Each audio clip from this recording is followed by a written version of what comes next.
আপনারা জানেন কোরআন তাবিজ দেখার জন্য আসে নাই, কোরআন মুর্দার খাওয়ার জন্য আসে নাই। মানুষ মরার পরে সঙ্গে সঙ্গে একদল শকুনেরা কোরআন নিয়ে হাজির হয়ে যায় মুর্দার খাওয়ার জন্য।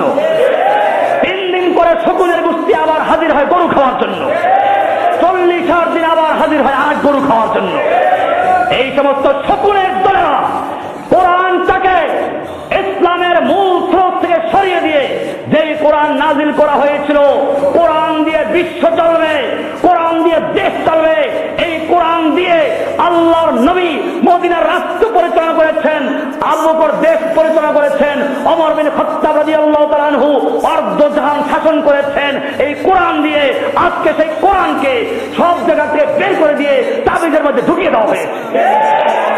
ভাইয়েরা আমার, আল্লাহ নবী সাল্লাল্লাহু আলাইহি ওয়াসাল্লাম বলেছেন, মান আল্লাকা তামিমাতান ফাকাদ আশরাকা বিল্লাহি, যেই ব্যক্তি গলায় তাবিজ ঝুলায় সে আল্লাহর সঙ্গে শিরক করলো।